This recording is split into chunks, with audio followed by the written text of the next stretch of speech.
I'm going to start off mainly just giving you an overview on the Oxford Airport situation today, our aspirations, where we've come from, and then I'm going to go straight into the rest of the southern UK airport infrastructure and all the politics and the things that are going on right now, which will determine what kind of infrastructure we may or may not have in the future. In terms of Oxford Airport, or London Oxford Airport, as we foolishly called it about 6-7 years ago, we have spent a huge amount on the infrastructure. It's a privately owned airport. We've never had any government funding or any funding from an EU organisation, grants, etc. All the money we've invested has been our own, and we have made some very significant changes. So we widened and strengthened the runway about 8 years ago, I think it was now. It's stronger than London City Airport now, can take aircraft typically up to Airbus 320 size or Boeing 737 size, albeit with certain restrictions on those aeroplanes in terms of their range capability. But there's no problem for us to accommodate aircraft with up to 120 seats, theoretically. We also invested about 3 years ago in one of the country's most advanced radar systems. It's actually, if we whack the power up and put a few thousand kilowatts in there, we can see all the way down to the south coast of France. So it's quite an extraordinary system. Runway lights we put in, and we built lots of hangars, etc. So we've invested a lot in the infrastructure in the airport, and actually we have the same capabilities today as any other grown-up regional commercial airport. And having come from being a puddle-jumping pilot training airport for most of our history, that's a massive leap forward in capabilities. Far too wordy these slides, so I shall power through them, but basically the challenges we've had in trying to establish commercial airline services, and we've tried and we've failed several times, are multitude, but the main problem has been that nobody wants to pay us, and we'd quite like to get paid by airlines who want to use our runway. The scenario typically is that an airline starting up a new route at a relatively unheard of airport and then having to market those to an area of the country that's never been used to having airline services on their doorstep. They want you, the airport, to take most of the risk. And therefore they won't pay you any fees, landing fees and handling fees and passenger fees, and they want you to pay all the marketing, and then they'll say, in a couple of years' time, if we make some profits, then we'll start paying you. And we say, well, that's all well and good, but we'd quite like some money fairly soon, thank you very much. And one of the challenges we've had is that we've had several airline operations that have started, and they've run to Edinburgh, Geneva, Jersey, Dublin we've done as well, but in every case the airline concern was a, dare I say, a sort of little tin pot regional airline that didn't have very much cash funding in the coffers. And you really need, if you're going to be starting a new route at a new airport the first time, you need about 6 months cash in the bank to run that route virtually empty before you build up the passenger numbers and start making a profit. Typically you need about 60-70% load factors to start making a profit, and the norms in the industry are that probably within about 18 months most new routes at new airports tend to go into profitability. So what you need is to be able to sustain all of that and pay for lots of marketing effort up to the point where you reach that point.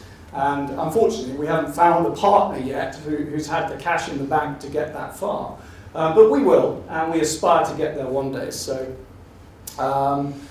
this just identifies some of the flights that we did do. The flights that are the most viable from Oxford, we've done a massive amount of research on the viability of commercial services were we to establish them in the future. And number one is Edinburgh. That's an absolute no-brainer. We've gained government funding for an Edinburgh route, or not we, an airline did, and then the airline went bust, which was very unfortunate. And unfortunately we can't transfer that funding to another operator, which is very, very frustrating. The next is Amsterdam, actually. Amsterdam's the number one destination that internationally we would go to, and then Paris, Glasgow, Belfast, Dublin. So in the future, if I was looking at a crystal ball thinking what might we have, it's those routes that we're likely to have in the next 5 years, let's say. And maybe double daily, so a business person can go to that destination and come back in the same day, and vice versa. That's the aim of the game. What we think we'll have in several years' time is about 6 routes, and maybe 12, 15 flights a day, and the aircraft size would grow according to the demand for that particular route. So you'd start off with, say, 30-seater aircraft, and then you progress upwards, and our runway could eventually take aircraft up to 120 seats. One of the interesting things, technology keeps advancing capabilities of aircraft. They're more efficient, they're quieter, less emissions, etc. But one of the key things, there's a Canadian company, Bombardier. They've just launched the Bombardier C-Series regional airliner, and its greatest attribute is its ability to use very small runways. And our runway at Oxford is exactly the same length, almost identical to London City Airport. So it's constrained, but it's not impossible to do viable commercial services from that. And with the C-Series, you can take 120 passengers out of Oxford Airport and fly them well over 2,500 miles, so well beyond the boundaries of Europe. And that's the first aircraft that's had that capability out of a short runway. But more than that, it opens up the opportunity, and they're going to do this from London City, to go non-stop direct to New York and other Eastern Shore destinations, transatlantic. However, the compromise there is it would be business class only, so you've got to reduce the passenger load to be able to get that range capability. But it is quite exciting because we're seeing private business aircraft operations contemplating using this aircraft for specific corporate shuttles globally. And we see, I should add, that Oxford Airport today, our main bread and butter today, is the business aviation community. We have over 5,500 private aircraft flights a year, and they carry over 8,000 passengers a year. And those are business people conducting business either here or out of here, but coming home to Oxford. And we are actually the 5th busiest private business airport in the United Kingdom. Another thing is just about to change, which is exciting because it reduces the costs of entry into private aviation, is the use of single-engined aeroplanes commercially. Up until now, it's never been permitted. Only in the United States, Canada, South Africa, places like that, where they have little mini airlines with these sort of Cessna Caravans, which can take up to 12 passengers, stick all their baggage in a pod underneath, and off they go. And they're great for journeys typically of up to sort of 200, 250 miles. They will do about 200 miles an hour. The ones on the bottom, the PC-12, they will do 300 miles an hour. But the cost of operating those aeroplanes is about 25 to 50% cheaper than the equivalent twin-engined aeroplanes. And from this autumn, you'll start to see operators bring those into Oxford, and they will offer to the business community primarily the chance to use privately. Say you've got a group of individuals that need to go to see your factory in Edinburgh or something for the day. You can do that on a Cessna Caravan, and the cost per seat mile is cheaper than the train fare. Sorry about that, but it's going to be very interesting for the business commuter. Up until now, it's a pretty expensive thing to use private aircraft, but this is going to change the dynamics completely. So we're very excited about that. Just looking at the UK as a whole, you're probably aware we're all waiting for a decision by the government on the 3rd runway. They're supposed to do that before the summer recess. We'll wait and see. I suspect they will make a decision, but I think they'll bottle out of making a definitive decision somewhere or other. We'll see. It's very, very political. There are strong pressures to go with the Davis Commission endorsement of the 3rd runway at Heathrow, but hugely politically contentious, of course. In the meantime, they've delayed making a decision. There's a bit of a power play going on between Boris and Osborne and Cameron. You've got the mayoral elections in London going on, and a whole load of other things behind the scenes which are delaying the final decision-making process.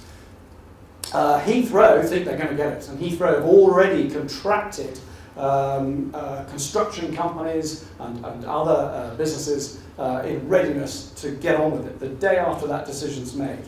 The chances are, though, if they made that decision, it will go to judicial review, and that is a limited process in terms of the timescales. Nevertheless, it won't be as straightforward, let's go bang on and getting on with it. I'm just looking at Heathrow and the whole basis for this argument. We are massively short of capacity. I'm biased, I'm an aviation person, but I absolutely accept the fact that London is massively short of capacity, but hub capacity is what I'm talking about. You need a hub where people fly in from regional airports to then get onto an airline to go to the other side of the world. Now Amsterdam has 6 runways, Heathrow's just got 2. And the situation is so ridiculous that a slot pair at Heathrow can sell for £60 million. I can sell you Oxford Airport for £60 million. You're very welcome to buy it for £60 million. But it's just ridiculous. It's an utterly ridiculous situation. The trouble is there's no quick fix solution. And even one extra runway, ain't going to do the trick. But that's probably as best we'll do, unfortunately. Gatwick, in my opinion, can never be a proper grown-up hub airport. It's simply in the wrong place. Doesn't work. And actually 2 runways is just not enough. It's just simply not enough. Everything we do in the United Kingdom just takes forever. I was going to highlight Oxford Parkway Station, which is fantastic. We love it. But it's 100 years since we had a new city link to London. It's crazy. But some of these other projects are extraordinary. I think things like Crossrail is fantastic, but it's taken so long to get there. And other countries, it doesn't matter whether it's China's a bit extreme, but other European countries tend to do things in half the time that the United Kingdom does, or even quicker than that. And it is painful how slow we take to do anything. In the same time, in just 3 years that we've been talking about various things, you've got St Helena in the South Atlantic, a little island, middle of nowhere. And we just built a big, significant runway down there, literally moved mountains, blown up half the island. And we've done that in 3 years. I say we, it was a South African company that did it. But it just shows that things are quite possible if you put your mind to it. But politics just gets in the way of everything, sadly. Connectivity of airports in the UK is an issue because actually, if you look at this diagram here, Birmingham actually leads in terms of connectivity with direct rail links to stations. Heathrow is pretty poor, and Luton's poor, Stansted's poor. We've got a real problem here. We've got a real fundamental problem where the connectivity of our major airports is not good in the London region, that is, in the London region. We've got HS2 coming down the road.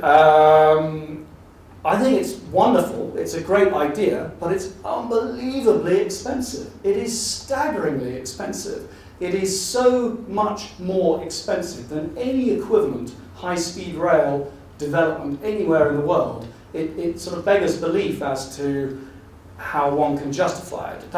That's my opinion. I think a lot of people are very pro the idea. But if I was spending 55 billion on improving infrastructure in the United Kingdom, I wouldn't spend it on that. You could buy a lot of airports for that, or build a lot of airports for that. But one of the things I think would be quite a good idea, which would cost a hell of a lot less, but politically would be almost impossible to do, is actually connect together all the London airports. But more than that, connect them with Northolt, which is an asset that we have that is wholly underutilised and is only a couple of miles north of Heathrow. I'll just come on to things like the maglev, the Shanghai Transrapid maglev they've got at Shanghai Airport. This does up to 311 miles an hour. They built it 10 years ago for 1/10 of the cost per mile of HS2. It just shows some way along the line we're miles behind in speed and the ability to put some infrastructure in that does that kind of thing. I mean, that's an old story now, that's 10 years old. Just going on to Northolt, this is an airport just at the bottom of the M40 as you go into London. It is grossly underutilised. It's a military airfield. It is used predominantly by private business jets. And our proposal is get rid of all the business jets, send them to Oxford Airport, we like that, and actually realign the runway so it's parallel with Heathrow, and use it as the third London runway. It's been dismissed completely because the military are desperate to hang on to it. They absolutely categorically do not want to lose access to Northolt. But it's a disgrace because they typically do 1 or 2 flights a day out of there, and the rest of it's all private business aviation. Your oligarchs and other wealthy individuals going in and out, and that can't be right. It's a crazy waste of a fantastic asset. That just shows it's 5 miles north of Heathrow. You have every ability to put a tunnel between the two and connect the two with transportation links. Again, something like that Shanghai maglev would be perfect for that kind of scenario. And it would be a hell of a lot cheaper than any of the proposals that are being put forward for any other scenario. All you've got to do is realign the runway so that the traffic is not conflicting with Heathrow's, and that's what you do. You just move the runway up a bit. You've got Hillingdon Tube Station just at the end of the zone. It's got a lot of logic, and you can put a 2,000 metre runway in there, no problem at all. Just lastly, London City Airport, they wanted to storm ahead with some developments to improve their capacity, new terminals, new aprons and taxiways, and Boris Johnson stopped it. It's just, I can't remember, it's just about to go to planning appeal, or the planning appeals happen now. But that's another crazy situation where all the mayor's own officers wanted it, all the business community wanted it, the local council wanted it, everybody wanted it apart from Boris. And he said, no, not having it. And that's a crazy situation again. It would make a fantastic enhancement to that runway in the middle of London. We'll see where it goes. The planning inquiry, I think, has just finished, I think. Just a minor point. I'm going to finish off now because it's definitely drinks time. Birmingham Airport is going to be a major beneficiary of HS2. If HS2 carries on and happens, they're going to be about 45 minutes door-to-door from Euston Station? Euston Station to Birmingham Airport. Ultimately, door-to-door will take about 45 minutes. So they argue that they are the 6th London airport, or will be in the future. But they're owned by, or majority owned by, the Ontario Teachers Pension Fund, who also own Belfast, Bristol, Brussels, Copenhagen, the high-speed rail link between London and the Channel Tunnel. And it's a fascinating thing that they've got a third-party Canadian pension fund who's pumping money, including London City Airport, I forgot to mention, was just sold for £2 billion. They're ploughing money into our infrastructure, but we're not doing it ourselves, or not to anywhere near the same extent. It's an extraordinary thing where you've got a pension fund buying into all of this UK infrastructure, quite extraordinary, to such a high degree. But who needs an airport? Nobody needs airports. What we need is airships, 92 miles an hour, very efficient, 5 days endurance, huge payload, and probably the perfect thing for replacing the Oxford bus service between Oxford and Cambridge in the future. But seriously, this is sitting in a hangar. It's the world's largest aircraft, and it's in a hangar just down the road in Bedford. And they're just about to get out and start commercial services. So it's going backwards 100 years, but actually, it might work. There are going to be niche opportunities for which that's going to be quite useful. And you don't need an airport. You can land in the middle of the parks around the universities of Oxford if you wish, and you wouldn't disturb anybody. So I shall leave on that just as a thought. But thank you very much anyway.